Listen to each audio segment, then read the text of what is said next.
Good morning বন্ধুরা। আজ 2 November রবিবার। আজকের সকালের বরাক তথা সমগ্র আসামের গুরুত্বপূর্ণ খবরগুলি হল: মিয়া মুসলিমদের বিরুদ্ধে আবারও হুঙ্কার দিলেন রাজ্যের মুখ্যমন্ত্রী ডক্টর হিমন্ত বিশ্ব শর্মা। সেই সাথে রাজ্যে বৃহৎ উচ্ছেদের ইঙ্গিত দিলেন মুখ্যমন্ত্রী। মিয়া মুসলিমদের সঙ্গে আমার সংঘাত চলতেই থাকবে, রাজ্যে কোনোভাবে বন্ধ হবে না উচ্ছেদ অভিযান। মন্তব্য রাজ্যের মুখ্যমন্ত্রী ডক্টর হিমন্ত বিশ্ব শর্মার। মুখ্যমন্ত্রী বলেন, রাজ্যে মিয়া মুসলিমদের বিরুদ্ধে উচ্ছেদ অভিযান বন্ধ হবে না। মুখ্যমন্ত্রী বলেন, এখন জুবিন ইস্যু নিয়ে অনেক মানুষ মনে করছেন জুবিন ইস্যুতে আমি মিয়া মুসলিমদের ভুলে গেছি। মুখ্যমন্ত্রী বলেন, হিমন্ত বিশ্ব শর্মা বহিরাগত মিয়া মুসলিমদের কখনোই ভুলবে না। একদিকে জুবিনকে ন্যায় দেওয়া হবে আর অন্যদিকে মিয়া মুসলিমদের বিরুদ্ধে চলবে অভিযান। হিমন্ত বিশ্ব শর্মা যতদিন মুখ্যমন্ত্রী আছে ততদিন মিয়া মুসলিমদের সাথে সংঘাত চলতে থাকবে, এই হুঙ্কার দিলেন রাজ্যের মুখ্যমন্ত্রী ডক্টর হিমন্ত বিশ্ব শর্মা। রেশন কার্ডের গ্রাহকরা সাবধান। রেশন কার্ডে বিনামূল্যে চালের সাথে সাথে আরও 3টি সাশ্রয় মূল্যের সামগ্রী দিতে বেশি টাকা দাবি করছেন রেশন ডিলাররা। এমনই অভিযোগ উঠে আসছে রাজ্যের বিভিন্ন প্রান্ত থেকে। গতকাল অর্থাৎ 1 নভেম্বর থেকে শুরু হয়েছে অন্ন সেবা দিন। আগামী 10 নভেম্বর পর্যন্ত চলবে এই অন্ন সেবা দিন। এই দিনগুলিতে রেশন কার্ডের গ্রাহকরা বিনামূল্যে চালের সাথে সাথে অতি সাশ্রয় মূল্যে মসুর ডাল, চিনি এবং লবণ পাবেন।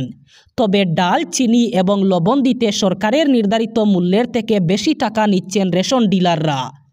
এমনই দাবি করছেন, অভিযোগ করছেন গ্রাহকরা। সরকার নির্ধারিত প্রতি কেজি মসুর ডাল হলো 69 টাকা, প্রতি কেজি চিনি হলো 38 টাকা এবং প্রতি কেজি লবণ হলো 10 টাকা। এক ভয়ঙ্কর ঘটনা। একাদশীতে অন্ধ্রপ্রদেশের ভেঙ্কটেশ্বরা মন্দিরে পদপিষ্ট হয়ে মৃত্যু হলো 10 জনের। একাধিক রিপোর্ট অনুযায়ী একাদশীতে শ্রীকাকুলাম জেলার কাশীবুগ্গা ভেঙ্কটেশ্বরা মন্দিরে ভক্তদের দল নেমেছিল, গিজগিজ করছিল বীর। সেই পরিস্থিতিতে পদপিষ্টের পরিস্থিতি তৈরি হয়। আর সেই ঘটনায় এখনও পর্যন্ত 10 জনের মৃত্যুর খবর পাওয়া গেছে।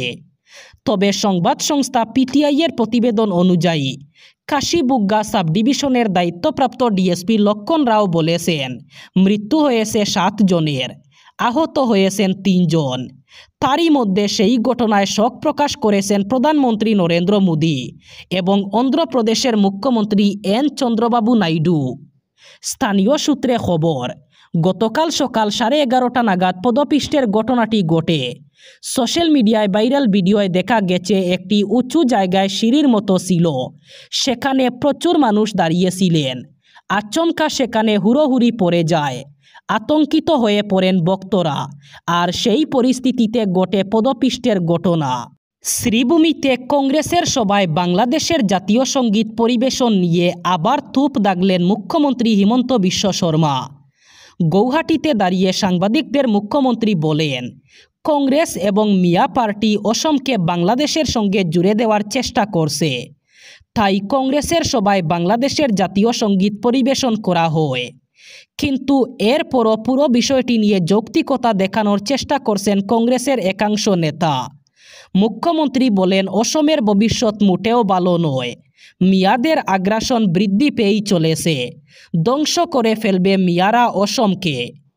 তাই এখনই সজাগ হলে বাঁচতে পারবেন অসমিয়ারা, না হলে অসমিয়ারা জীবিত থাকতেই অসম নিয়ে নেবে মিয়ারা। তিনি বলেন, জুবিন গর্গের ইস্যু বড় নয়, বড় হলো মিয়াদের ইস্যু। বাংলাদেশি মিয়া ইস্যু আগামী 30 বছর থাকবে অসমে। কেউ এই ইস্যুকে ডাইভার্ট করতে পারবেন না, কারণ মিয়ারা বনাঞ্চলের পাশাপাশি সত্রের জমি দখল করছে, মেয়েদের উঠিয়ে নিয়ে যাচ্ছে তারা। জীবন মরণের সমস্যা হয়ে দাঁড়িয়েছে এইসব ঘটনা। রবিবারের পরিবর্তে এখন থেকে ছুটি থাকবে জুম্মাবার অর্থাৎ শুক্রবার। সম্প্রতি এমনই নির্দেশিকা জারি করা হয়েছে মধ্যপ্রদেশের জবলপুরের এক ইংরেজি মাধ্যম স্কুলে। এই নির্দেশিকা প্রকাশ্যে আসার পর বিতর্ক চরম আকার নিয়েছে বিজেপি শাসিত মধ্যপ্রদেশে। এহেন নির্দেশিকা অসাংবিধানিক বলে দাবি করে নিন্দায় সরব হয়েছে বিজেপি। জানা যাচ্ছে সম্প্রতি ওই স্কুলের পড়ুয়াদের অভিভাবকদের কাছে হোয়াটসঅ্যাপে একটি মেসেজ যায়, যেখানে স্কুল কর্তৃপক্ষের স্বাক্ষর করা একটি নোটিশ পাঠানো হয়। সেখানে স্পষ্টভাবে বলা হয়েছে, এখন থেকে স্কুলের সাপ্তাহিক ছুটি থাকবে শুক্রবার। আগে যে ছুটি রবিবার ছিল, এখন থেকে রবিবার অন্যান্য দিনের মতো নিয়মিত ক্লাস হবে। আগামী শিক্ষাবর্ষ থেকেই কার্যকর হবে নতুন নিয়ম। নির্দেশিকায় আরও বলা হয়, স্কুলের পড়ুয়াদের উপস্থিতি বাড়াতে এবং তাদের উপর সদর্থক প্রভাব বাড়াতে এই পদক্ষেপ। নির্দেশিকায় দেওয়া হয়েছে স্কুলের প্রিন্সিপালের তরফে। এদিকে এই ঘটনা সামনে আসার পর খুব বাড়তে শুরু করে। অভিযোগ করা হচ্ছে ধর্মের দ্বারা প্রভাবিত হয়ে শিক্ষা ব্যবস্থাকে নিয়ে ছেলেখেলা চলছে। জাতীয় সঙ্গীত গাইতে পারলেন না শাসক দল বিজেপির প্রাক্তন নেতা। করিমগঞ্জের সাংসদ কৃপানাথ মালার সামনে ঘটল এই লজ্জাজনক ঘটনা। এরপর থেকেই দেখা দেয় উত্তেজনা, সর্বত্র নিন্দার জ্বর ওঠে। অবশেষে ভুল স্বীকার করে ক্ষমা প্রার্থনা করেন। করিমগঞ্জ জেলা কংগ্রেসের কার্যালয়ে রবীন্দ্রসঙ্গীত গাওয়া নিয়ে যখন উত্তেজনা চরম গোটা রাজ্য জুড়ে, বাংলাদেশের জাতীয় সঙ্গীত গাওয়ার অভিযোগে শাসক দলের জেলা নেতৃত্ব সহ মন্ত্রী কৃষ্ণেন্দু পাল, এমনকি রাজ্যের মুখ্যমন্ত্রী ডক্টর হিমন্ত বিশ্ব শর্মা দেশদ্রোহিতার অভিযোগে মামলা দায়ের করার নির্দেশ দিয়েছেন। কেন ভারতে বাংলাদেশের জাতীয় সঙ্গীত গাওয়া হয়েছে এ নিয়ে কঠোর নিন্দা জানিয়েছেন। ঠিক সেই সময় শাসক দল বিজেপির প্রাক্তন নেতা ননীগোপাল রায় একটি অনুষ্ঠানে দেশের জাতীয় সঙ্গীতই গাইতে পারলেন না। আর এই লজ্জাজনক ঘটনাটি ঘটেছে রাতাবাড়ী হায়ার সেকেন্ডারি স্কুলে। করিমগঞ্জের সাংসদ কৃপানাথ মালা ও শত শত ছাত্রছাত্রী এবং অভিভাবকদের সামনে এই লজ্জাজনক ঘটনাটি ঘটে। এ নিয়ে উত্তেজনাও দেখা দেয়। যদিও বিষয়টির মোড় অন্যদিকে ঘুরিয়ে দামাচাপা দেওয়ার কোনো কসুর বাকি রাখা হয়নি। বিষয়টি গোটা রাতাবাড়ী এলাকায় তীব্র চাঞ্চল্য দেখা দেয়। রাজ্যের ক্ষমতা থেকে বিজেপি সরে গেলে এক বিশেষ সম্প্রদায়ের মানুষরা অসমে আধিপত্য বিস্তার করবে, এই বার্তা দিয়ে সোশ্যাল মিডিয়ায় অসম বিজেপির পোস্ট করা কৃত্রিম বুদ্ধিমত্তার ভিডিও সম্পর্কে চলতি মাসে শুনানি হবে সুপ্রিম কোর্টে। এই তথ্য উঠে এসেছে শীর্ষ আদালতের বিচারপতি বিক্রম নাথ এবং বিচারপতি সন্দীপ মেহতার বেঞ্চ থেকে। ওই দুই বিচারপতির এজলাসে আইনজীবী নিজাম পাশা অসমের বিষয়টি উল্লেখ করেন। তিনি আদালতকে জানান, এ ব্যাপারে সুপ্রিম কোর্ট বিভিন্ন পক্ষকে নোটিশ জারি করেছিল, কিন্তু শুনানির জন্য মামলাটি আদালতের সামনে এখনও আসেনি। বিষয়টির জরুরি শুনানি হওয়া দরকার।